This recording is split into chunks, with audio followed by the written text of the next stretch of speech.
the reality is that there is a scenario in which Joe Biden is not the candidate. I think he needed to have an incredible performance in this debate. He had the exact opposite.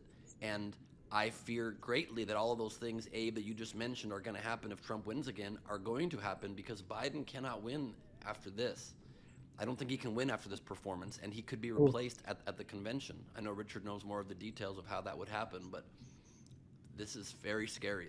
Abe, you want to respond to that, and then Richard weigh in.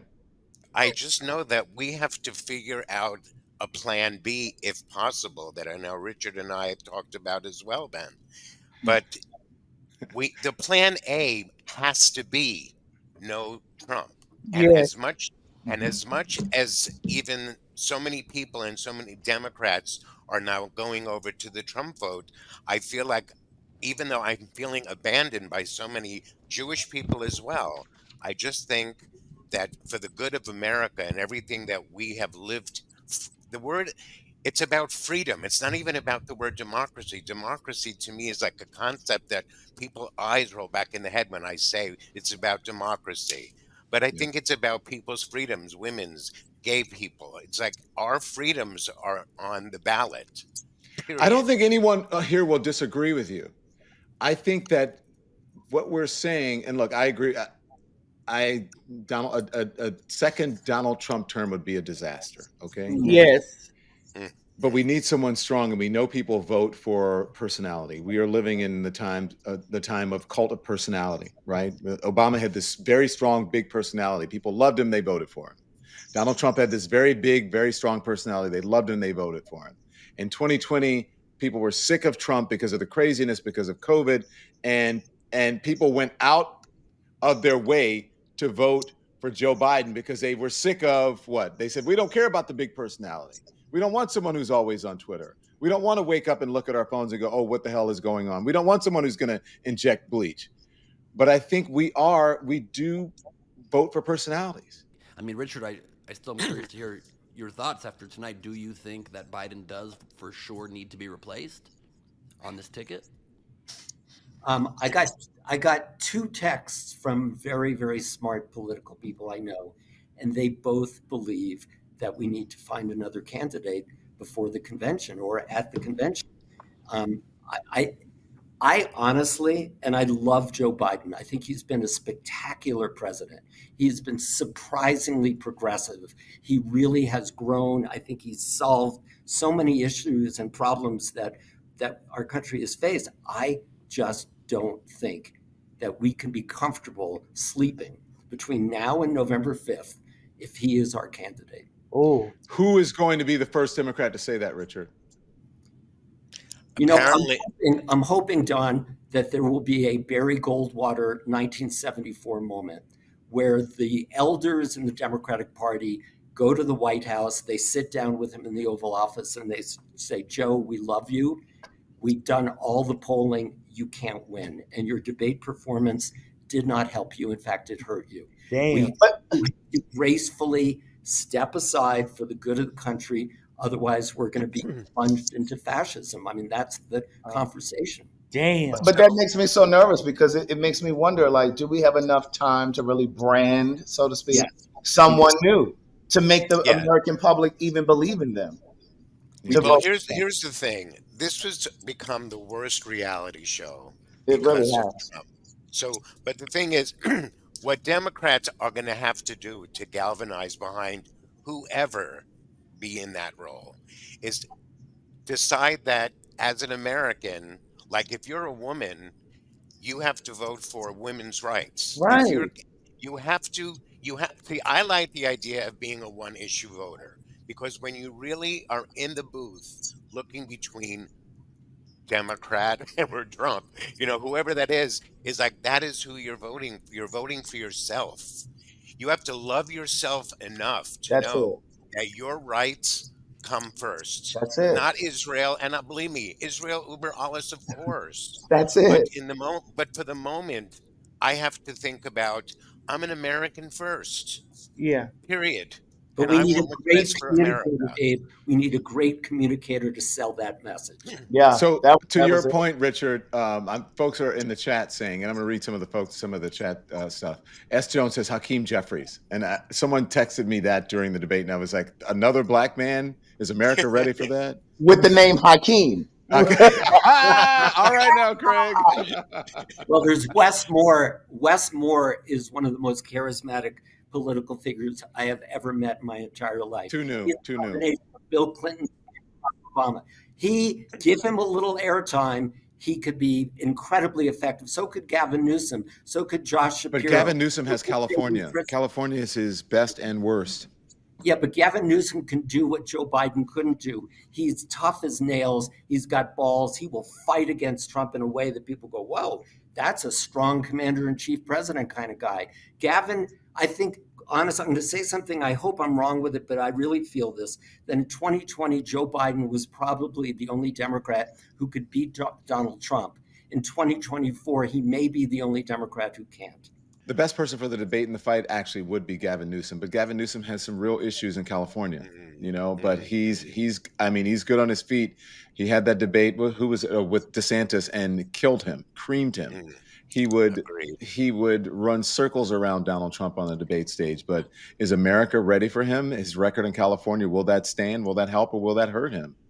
But it's not just the record, it's the personality. And he's quick, he's sharp, he's super smart, he has experience, he's running the 5th or 4th largest economy in the world.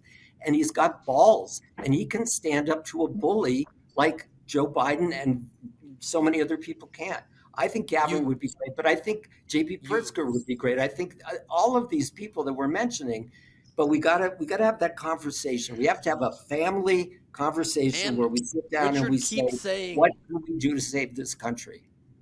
No, I think because this is now, if this turns into that level of a reality show, where the reality show is going to be who's president, like this could be actually really fascinating for the Democratic Party. This could get the world galvanized in this process. And young people too. Yeah. All young people. Listen, I think we're sitting on a gold mine of humor and opportunity to make this election in November like great entertainment. From making fun of him to like propping him up to finding somebody else to getting candidates. This is an opportunity. We're talking about Trump is great. He's an entertainer. Well, it's our job to entertain the world to make sure we get a Democrat in the White House. Is it too early, though, to be writing, and I shouldn't say writing the obituary, but Joe Biden's presidential obituary? I would like to see the conversations happen within the Democratic Party in an honest conversation, what Richard's saying. Even if it ends up staying Joe, I mean, again, it's not like the end. It's a bummer. And I think we have to go through the steps of talking about it and being honest and letting him relate to us, like what happened. And he has to communicate. I mean, we can't just act like we're drinking Kool-Aid and everything's fine. You know, we can't, we're the party of like more realness, and we're the ones that have difference of opinions. And we're not like one message with GOP, they get a talking point and they're like snort it until it's, done. But I feel like we should just allow this process to unfold. If we end up with Joe, okay, we have a hill to climb. I want to ask you before we move on to Ben, Abe, there's Jim Peretta in the comments. I like reading what the folks are saying, right? I like reading what my subscribers are saying. It says, chances are this debate will be forgotten by November. Do you agree with that, Abe? I think it'll be forgotten by next week, but I think we have to at least play out the conversation altogether. I mean, this is a country that's now down to 30 and 60-second sound bites. So, and what we have to do is have another debate at some point. They both have to do another debate to give at least Joe a chance to come back. But it's not going to be forgotten. The impact has been made. That's lasting. That's for this one. Go ahead, Ben. I cut you off. Yeah, I agree that it's not going to be forgotten because I think it was too stark. I mean, literally, like I've dedicated huge, like the majority of the last, 8 years of my life to try to defeat Donald Trump, and there were moments where my brain was even saying, "God, there really were less wars during Trump, and he's strong, and like it wouldn't be the worst thing." And like literally, like I vomit at the idea of him, and I was watching this, being like, I can't picture Biden doing 4 more years, let alone he doesn't even take office for 9 more months, so it's 5 more years. I just can't picture it. And there's a way, like you said, Abe, we're the party of realness. There's a way to do a transition to another candidate in a way that makes Biden look incredible, that ends his legacy not being destroyed, but instead as such a statesman. He writes a speech, or it's written, with the great help of others, and he delivers an address saying, look, I can still govern this nation. I'm proud of this, and then we've done, but I've started to realize that I think I've lost a step as far as a campaigner. I've lost a step as far as the way I present my ideas, and I care about this country more than I do about my own leadership or my own campaign, which is the exact opposite of what Donald Trump does, where he cares about his own image and his own winning or losing at the detriment of this entire nation and takes us down with him. I refuse to do that. I will remain an advisor to the candidate that emerges. I will be there every day that he needs me and wants me as someone to help, and I gracefully step out. And then I people will think it say, will "Oh be my a gosh, beautiful moment. who's it going to That's be? Is so it going to be Kamala emotional. That Harris?" that is That is that so is emotional. I almost started crying, Ben. Me, So Yeah, Craig, I looked me at you. too. I was like, no, oh, this is. I'm telling you, this is an entertainment moment. oh.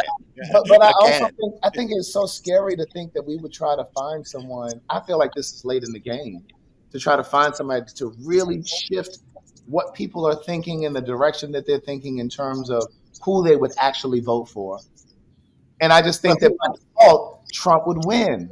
so if it's a baseball game and you're in the fourth inning and you're down 9-3 and your pitcher has loaded the bases and he's wild and he can't get the ball into the strike zone, do you let him finish the 9 innings?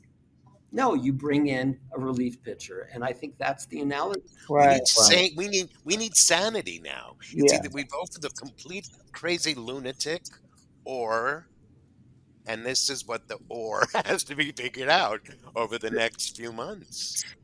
I asked Abe, "What now? What Ben? Now what?" I think that Biden needs to give that speech that I just outlined and needs to gracefully bow out and end his legacy with one of putting country before party. He achieved his lifelong goal of becoming president. He had a great 4 years that improved our lot in life. It ended with a man who was not firm enough, not strong enough to lead us for 4 more years, and he realizes that, and he's going to step out in a way that brings I mean, my improvised version of that speech almost brought two of these five people to tears, and I'm not Biden not actually delivering the speech. If Biden Yeah. delivers it and has the speech of his life, people will be moved, and our country can be saved. I would Craig and respect. Maddie, now what? Um. Oof.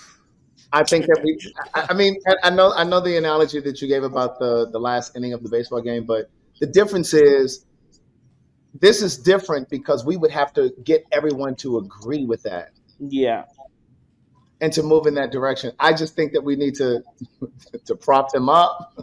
And I've been getting overwhelming, like unanimous support for we need to find another candidate.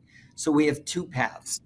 One is we're stuck with Biden, right? And the other is we go into the convention, we pick somebody else, and we take all that money that Biden has raised, that Democrats have raised, and we make this person somebody that is super attractive to the American people, which I think is possible, and I think we have time.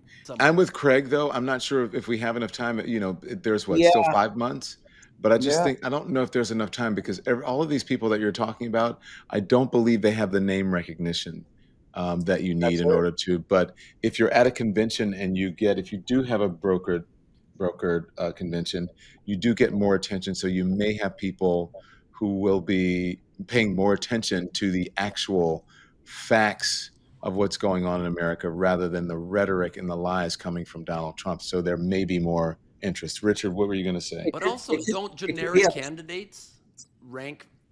Richard, Yeah, you would know they it more could. than me, but doesn't any generic Democrat beat Trump in the polls? I think so. And I'm looking forward to a Mr. Smith goes to Washington kind of moment at the convention. It would be the most watched presidential convention in modern history. And the person who emerges would emerge with an enormous amount of momentum. But I just want to finish my thought because we have to prepare for the possibility that Joe stays in. And Okay. I think we have to play defense and we have to play offense. Defense, as you were saying, Madison, is to get a team of communicators. Let's get Pete Buttigieg. Let's get the entire cabinet. Let's get every governor who is charismatic to go on a tour to explain to the country what Project 2025 will mean Yes. in their life, day-to-day life. Give me your final thoughts, Ben. This was a disaster. It was a shit show. I wish it wasn't. Someone made a good point in the comments that Obama did very bad at his first debate. That is He true. did. Well, in his first debate when he ran for re-election. Yeah. Yes, that's what I'm talking about. 2012, you and I talked about it on CNN. He was asleep, and I said he should take advantage of the caffeine advantage he had over Mitt Romney, who objects to the stuff on religious reasons, and wake up because he was asleep for half of that debate. This was a different story. It's not inconceivable he could have a better next debate, and it would undo some of this in people's eyes. But I just don't think it's the safe route, and it's crazy to say that an unprecedented move this late in the campaign is the safer route. But that's what I've, after tonight, come to believe. Abe? I support what Ben and Richard are saying about at least going through the hoops of that process. It doesn't mean that he's out. It means we have to have a conversation and be honest and real and have all of the Democrats, all the ones that we like, to be part of that conversation.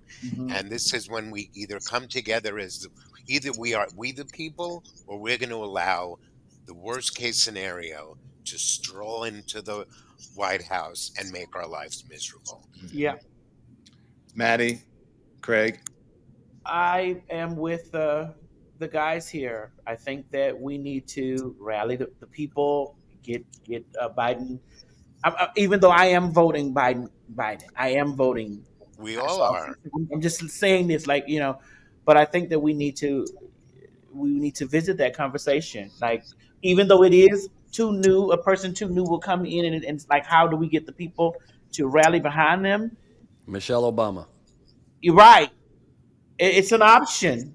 And I just think that if I was an immigrant, I would not be voting for Trump. If I was a woman, I would not be voting for Trump. When Joe Biden said in January I would restore Roe versus Wade, that would be all I needed to hear. I think I'm really on board with what Richard said. I want us to figure out, how do we get the playbook to the people? We need a Gavin Newsom and a Westmore and all the other people that we mentioned tonight to be on some sort of a tour for Joe Biden. How do we make that happen? A whistle stop tour. Yes. Yeah, okay. But then if you have a whistle stop tour, you have to have the person at the top of the ticket be, at least strong enough to warrant that whistle stop tour, right? You have the whistle stop tour and you have all these great people. You don't think that in some way, and I'll get to you, Richard, and get your final thoughts. But you don't think, Craig, that in some way those folks may overshadow and actually they may highlight the fact that what we're dealing with Joe Biden? That's a risk I'd be willing to take. It's a good answer. Yeah. Yeah. Richard? Listen, there's two scenarios. There are two futures here. One is Joe Biden gracefully, patriotically steps down. The other is he doesn't. If he is still there, we need Team Democrat to do what I said.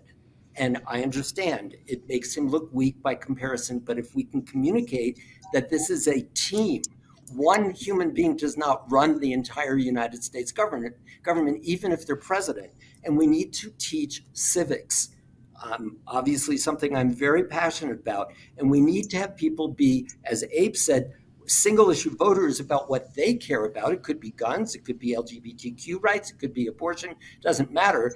But we need for them to understand how our government works and to be transactional. It's not frickin' difficult to say, if you want your reproductive rights back, you got to vote for Democrats for the House, Democrats for the Senate, and Joe Biden, even if you hate their guts. You're an adult. It's a binary freaking choice. That's not a difficult message if it's done forcefully and with some sense of education and arithmetic, as Bill Clinton taught us. Thanks for watching The Don Lemon Show. Make sure you click on the image in the top right to subscribe to my channel and the thumbnail in the bottom right to watch more content from my show. And I'll see you next time.